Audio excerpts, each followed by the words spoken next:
यूं तो खाकी पर आए दिन तोहमत लगते रहे हैं और फजीहत भी होती रही है, लेकिन इस बार बदायूं पुलिस ने वह कर दिखाया जिससे ना सिर्फ खाकी पर संवेदना दिखी है बल्कि इंसानियत की जीती जागती मिसाल भी कायम होती दिखी, जिसकी आज नगर में व्यापक चर्चा रही। झोपड़ी नुमा कोठरी के दर्द से छटपटा रही दंपत्ति का पुलिस ने पहले इलाज कराया और फिर उसे वृद्ध आश्रम पहुंचाया, जहां वृद्ध व्यक्ति की मौत हो गई, जिसकी सूचना पाकर पुलिस ने उसका अंतिम संस्कार कराया। आपको बता दें कि तहसील बिलसी के गांव बास बरोलिया स्थित भट्टे पर बरेली के दंपत्ति रामनाथ गोस्वामी व उनकी पत्नी शारदा एक झोपड़ी में रहकर गुजर बसर कर रहे थे। उनकी देखरेख करने वाला कोई नहीं था, जिसकी वजह से दोनों के शरीर में कीड़े पड़ गए और वह दर्द से छटपटा रहे थे। किसी तरह इसकी भनक सीओ अनिरुद्ध सिंह को लग गई। फिर क्या था, उन्होंने मानवता जाग गई और फिर बिलसी पुलिस को मदद से उनका उपचार कराया गया। बाद में उन्हें वृद्धा आश्रम ले जाया गया, जहां रामनाथ गोस्वामी की मौत हो गई। मौत की खबर से सभी स्तब्ध रह गई। उजानी कोतवाली विशाल शर्मा और कछला पुलिस चौकी इंचार्ज रजनीश कुमार दलवल के साथ मौके पर पहुंच गए और मृतक का कछला गंगा घाट पर अंतिम संस्कार कराया। पुलिस के इस सराहनीय कदम की आज नगर में व्यापक चर्चा रही है। भैया घुमा के गुलाबर वाली गांठा ये वाली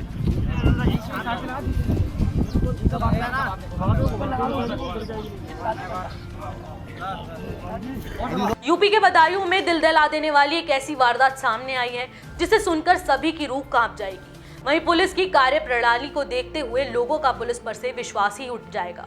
जी हां, दहेज दानवों ने दहेज की खातिर नई नवेली दुल्हन को पहली ही रात ना सिर्फ उसकी जमकर पिटाई की बल्कि उसके प्राइवेट पार्ट्स पर लोहे की गरम सरिया डालकर उसे यातनाएं दी। ससुराल वालों ने आतंक यहीं खत्म नहीं हुआ। मायके वाले जब बेटी के घर पहुंचे तो उन पर भी हमला कराया गया। आपको जानकारी के लिए बता दें कि थाना सहसवान के गांव मुंडारी निवासी भूदेव ने अपनी पुत्री उर्मिला की शादी 21/6/2021 को सुनील पुत्र पीताम्बर निवासी ग्राम उस्मानपुर थाना जरीफ नगर के साथ रीति रिवाज के साथ की थी। उसने अपनी हैसियत के हिसाब से दान दहेज भी दिया था, लेकिन उसके पति एवं सास जेठ जेठानी चाचा सहित ससुराल जनों ने दहेज से संतुष्ट नहीं थे और वे दहेज की मांग करने लगे। मांग पूरी न होने से गुस्साए ससुरालियों ने उनकी बेटी को यातनाएं देते हुए उसके प्राइवेट पार्ट आदि पर गंभीर चोट पहुंचाई, जिससे उसकी हालत बिगड़ गई, जिसका उन्होंने निजी अस्पताल में इलाज कराया, जिसकी हालत गंभीर बनी हुई है। उक्त घटना की जानकारी आज दोपहर पुलिस क्षेत्राधिकारी सहसवान को दी गई और पुलिस क्षेत्राधिकारी ने मामले को गंभीरता से लेते हुए तत्काल महिला पुलिस को बुलाकर उसका बयान दर्ज करने को कहा। बकौल भूदेव पीड़िता जब थाना जरीफ नगर पुलिस से न्याय की गुहार लगाने पहुंची तो पुलिस ने उसकी व्यवस्था सुनने के बजाय उसे थाने से भगा दिया। बाद में वह सीओ सहसवान से मिली और उन्होंने मामले को गंभीरता से लेते हुए तत्काल कार्रवाई का आश्वासन दिया। बहरहाल पीड़ित परिवार अभी भी डरा व सहमा हुआ है और उसने आला अफसरों को प्रेषित प्रार्थना पत्र में न्याय की मांग और गुहार लगाई है।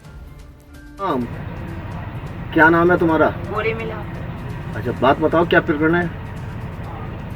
बात बताओ, क्या बात है? पीछे अच्छा, ये झगड़ा किसके बाद मतलब पीछे हुआ था? हाँ, क्या बात हुई है, क्या घटना है? ये दहेज के पीछे जो कुछ किया था और मतलब रोड भी की थी और बेलन और चिमटे से मुझे जलाया था उन्होंने। अच्छा। हाँ, मुझे मेरे मतलब सारे लोगों ने मिलकर पीटा था मुझे। अच्छा, कहाँ का मामला है ये? उस्मानपुर का। अच्छा, कौन सा थाना पड़ता है? जरीफ नगर। अच्छा, तुम गई थी, थाने गई थी जरीफ नगर? हाँ गए, हम सब लोग गए, कम से कम ये 30 लोग हाँ। इनको लेके आए। 30 लोग खाट पर रखे लेके आए ऐसे ही ससुराल से। तो उन्होंने बोला कि हाँ भाई कुछ नहीं होगा। अच्छा। इनसे डॉक्टर को दवाई दिलवाओ। उन्होंने ऐसा तो चलता ही रहता है, कोई बात नहीं। मैंने कहा सर 60 टाँके आए हैं तो ऐसे ही तो नहीं आएंगे। कहाँ पर आए हैं? 60 टाँके गुप्त अंग में। अच्छा अच्छा। हाँ, तो उन्होंने बोला कि ऐसा तो चलता ही रहता है कि बदायूं ले जाएगी तो 5000 रुपया देगी गाड़ी के, तो तुझे पता चल जाएगी, यहीं करवा ले इलाज, डॉक्टर से दवाई ले ले, ऐसा तो चलता ही रहता है। उन्होंने तेरी वेरी कुछ ना ली वहाँ पे। तेरी कहाँ है? तेरी से? हाँ, तेरी के हमारे पापा के पास है।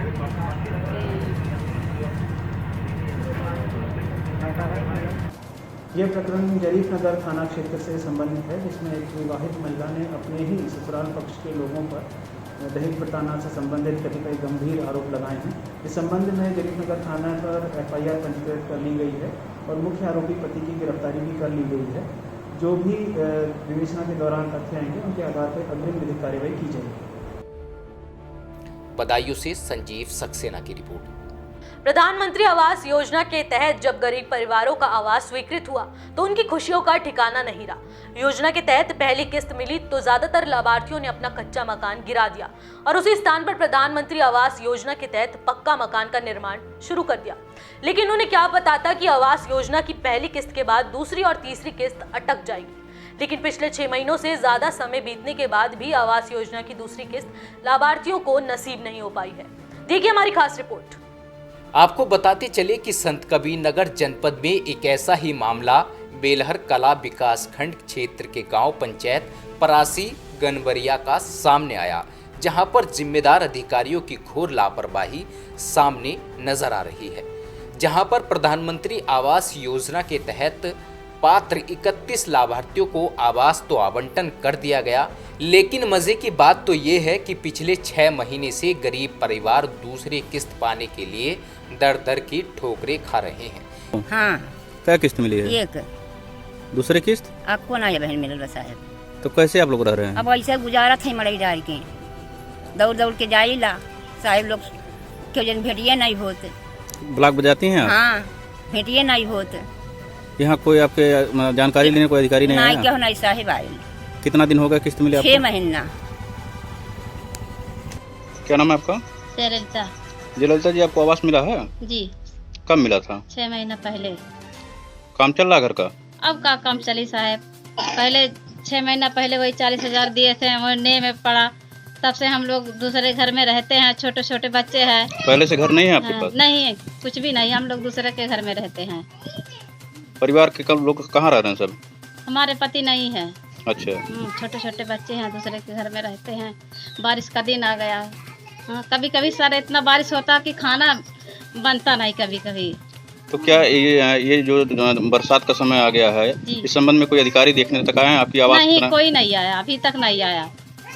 हम लोग को जी इधर दौड़े उधर दौड़े, जिसको समझे उसके दौड़े, लेकिन कोई नहीं आया आज तक। अगर किस्त मिल जाएगा तो काम चालू हो जाएगा? जी, काम चालू हो जाएगा। हम लोग अपने घर में चले जाएंगे, छोटे छोटे बच्चे लेकर सर। हम लोग यहाँ कितने बच्चे हैं? हमारे 4 बच्चे हैं। 4 बच्चों को लेकर दूसरे घर में रह रहे हैं? हाँ, दूसरे घर में रहते हैं। हमारा आदमी भी नहीं है, बताओ, एक खुले आम है। यहाँ बारिश का दिन है, हम लोग को बहुत चिंता रहते हैं सर। बच्चे लेके दूसरे घर में रहते हैं। कम से कम अगर दीवार भी खड़ा जाए तभी पत्थर वत्थर रख के अपने घर में रहते हैं सही से। कम से कम अपने घर में रहते तो। हाँ। इतना ही नहीं, अब तो बारिश का मौसम आ चुका है। कोई किसी के घर में रह रहा है तो किसी के दरवाजे पर पॉलीथीन डालकर अपने बच्चों को लेकर दिन और रात काटने को मजबूर है। पात्र पीएम आवास लाभार्थियों ने बताया कि जिम्मेदार अधिकारियों के खिलाफ प्रदर्शन करते हुए कहा कि साहब, दिन तो किसी तरह कट जाते हैं, लेकिन रात काटना मुश्किल हो जाता है। वहीं जब इस मामले पर खंड विकास अधिकारी से जानकारी लेने की कोशिश की गई तो कैमरे के सामने बोलने पर मना कर दिया गया। को आवास मिला है? हाँ। तो काम चल रहा है आपका? अब वो चलल रहा 6 महीना भइल, तब से ना कही गई। दूसरी किस्त नहीं आई? नहीं। तो इसके संबंध में किसी अधिकारी ने आपने जानकारी दिया अधिकारी से? अब वो ब्लॉक पर गई लाली, जब भेटिए नहीं हो तब का हुई। तो बरसात में आप लोग कैसे रह रहे हैं? अब ऐसा रही जाला साहेब, पन्नी उन्नी। अब देखो यह देखता है वो। मिला है। मिला है। काम चल रहा घर का? घर का काम नहीं चला, एक किस्त आया था, वो काम जो था वो बना करके रुक गया है। कब आया था वो किस्त? वह 6 महीना पहले आवा रहा, तो वह सबका सब आवा रहा। अच्छा। हाँ। तो रहने के लिए आपके रहने के लिए वही एक मड़ई छाए रहन, वही मड़ई में रही था। लड़के क्यों है नहीं, सब हार वार कही दिए। अच्छा। अकेले रही था। अभी उस दिन आंधी पानी आवा रहा, रात के सोए रहन, मड़ई दिए बाहर आई गई। वो तो रहा कि डेयरी की माने कैसो हम भागे। अच्छा। रह के लिए दिक्कत इतनी है कि पूछो मत। अभी आवाज कब आई कब नहीं आई, सरकार ऐसा कही दिए है कि जो है एकदम वही में परेशान है। तो क्या इस संबंध में आपके ब्लॉक से कोई अधिकारी आया देखने? कोई नहीं आया है, ना कोई पूछने का आया है। हाँ। यूपी में जिला पंचायत चुनाव को लेकर भाजपा और बाकी विपक्षी पार्टियों के बीच में भारी खींचातानी देखने को मिल रही है। ऐसे में संत कबीर नगर में जिला पंचायत अध्यक्ष पद के लिए नामांकन कलेक्ट्रेट के न्यायपालिक में कराया गया। नामांकन के बाद पत्रों की जांच गहनत से की गई। नामांकन के दौरान किसी भी तरह की कोई दिक्कत न होने के कारण कलेक्ट्रेट परिसर में दिक्कत न होने के कारण प्रशासन ने पूरी तरह से चप्पे चप्पे पर तैनात कर दिए पुलिसकर्मी। संत कबीर नगर में जिला पंचायत अध्यक्ष पद के लिए सपा और भाजपा समेत 3 प्रत्याशियों ने डीएम कोर्ट पहुंचकर अपना नामांकन पत्र दाखिल किया। नामांकन पत्रों की जांच हुई। जांच में तीनों प्रत्याशियों के पर्चे वैध पाए गए। इस दौरान सुरक्षा की तगड़ी व्यवस्था रही। सबसे पहले सपा प्रत्याशी बलिराम यादव कलेक्ट्रेट पहुंचे और 2 सेट में अपना नामांकन पत्र दाखिल किया। बलिराम यादव के पहले सेट के पर्चे से सपा के जिलाध्यक्ष व जिला पंचायत सदस्य गोहर अली खां प्रस्तावक और जिला पंचायत सदस्य कायनात फातिमा अनुमोदक रही, जबकि बलिराम यादव के दूसरे सेट के पर्चे में जिला पंचायत सदस्य राम सुरेश प्रस्तावक और जिला पंचायत सदस्य उर्मिला देवी अनुमोदक रही। जी, आज पर्चा दाखिला हम 2 सेट में अपना ये है और बाकी 3 तारीख को जिला पंचायत सदस्य आपको विजयी बनाते हैं जी। क्या प्राथमिकता होगी आपकी? सबको एक समान सम्मान और साथ लेके चलने का काम करूंगा। समाजवादी पार्टी ने आप पर भरोसा जताया, जी, उम्मीदवार बनाया, तो किस तरीके से सपा नीतियों का जनता तक पहुंचाएंगे? बिल्कुल सबको साथ लेके चल के विकास के द्वारा पहुंचाएंगे। अखिलेश जी की जो दिशा निर्देश रहेगा उसको। वर्तमान जिला अध्यक्ष से कितना संतुष्ट है जिला पंचायत अध्यक्ष? उस पर टिप्पणी करेंगे। इसके बाद भाजपा के प्रत्याशी कृष्ण कुमार चौरसिया ने 2 सेट से नामांकन पत्र दाखिल किया। भाजपा प्रत्याशी के पहले सेट के पर्चे में जिला पंचायत सदस्य हरिलाल प्रस्तावक और जिला पंचायत सदस्य अमरीश पाल अनुमोदक रहे, जबकि उनके दूसरे सेट के पर्चे में जिला पंचायत सदस्य बंधु प्रसाद प्रस्तावक और जिला पंचायत सदस्य संगीता अनुमोदक रही। भारतीय जनता पार्टी से हमने नामांकन किया है जी। भारतीय जनता पार्टी से हमने नामांकन किया है जी, जिला पंचायत पद के लिए। अगर आप चुनाव जीतते हैं तो क्या प्राथमिकता है आपकी? देखिए, चुनाव जीतने के बाद जैसा पार्टी आदेश देगी उस तरीके से काम किया जाएगा और जिले का विकास किया जाएगा। तीसरी प्रत्याशी सना परवीन ने एक सेट में अपना नामांकन पत्र दाखिल किया। इनका प्रस्तावक जिला पंचायत सदस्य विश्वकेतु और जिला पंचायत सदस्य सुशीला देवी अनुमोदक रही। एआरओ एडीएम मनोज कुमार सिंह ने बताया कि भाजपा प्रत्याशी कृष्ण कुमार चौरसिया और सपा प्रत्याशी बलिराम यादव ने 2-2 सेट पर्चा दाखिल किया, जबकि तीसरी प्रत्याशी सना परवीन ने एक सेट नामांकन पत्र दाखिल किया। जिलाधिकारी दिव्या मित्तल और एआरओ मनोज कुमार सिंह ने नामांकन पत्रों की जांच की। जांच में तीनों प्रत्याशियों का नामांकन पत्र वैध पाया गया। 29 जून को नाम वापसी और 3 जुलाई को मतदान होगा। दाखिल थी पर्चे में हमारे पास 3 पर्चे प्राप्त हुए और स्क्रूटनी में सभी पर्चे सही पाए गए, तो तीनों कैंडिडेट्स को एक्सेप्ट करके सूची प्रकाशित कर दी गई है। बहुत ही शांतिपूर्वक तरीके से सबके सहयोग से सारे मजिस्ट्रेट पुलिस ने बहुत अच्छा काम किया। बहुत ही शांतिपूर्वक तरीके से पूरी प्रक्रिया संपादित हुई। अभी चुनाव में भी हमारी यही अपेक्षा है कि तीनों जो भी लोग हैं वो लोग शांतिपूर्वक तरीके से करें। एक लोकतांत्रिक प्रक्रिया है, उसको उसी जज्बे के साथ लेना चाहिए और हम सभी लोग मजिस्ट्रेट पुलिस सब तैयार हैं कि यदि कोई किसी प्रकार की गलत काम करने की कोशिश करे तो बहुत मजबूती से उसे रोका जाए। अभी जिला पंचायत सदस्य कुछ आरोप लगा रहे हैं कि सत्ता का दबाव पड़ रहा है, उनकी सुरक्षा के लिए क्या व्यवस्थाएं की गई हैं? देखिए, हमारी ओर से तो सभी को सुरक्षा ऑफर की गई थी। अभी भी ये है कि यदि किसी भी जिला पंचायत सदस्य को लगता है कि हमारे साथ उनको सुरक्षा चाहिए तो हमें बताना, हम निश्चित रूप से उनको सुरक्षा प्रोवाइड कराएंगे। उत्तर प्रदेश और उत्तराखंड की तमाम छोटी बड़ी खबरों के लिए देखते रहिए समाचार उत्तर प्रदेश उत्तराखंड, खबरों की दुनिया। जुड़ने के लिए चैनल को सब्सक्राइब करें और लेटेस्ट न्यूज़ अपडेट के लिए बेल आइकन दबाएं।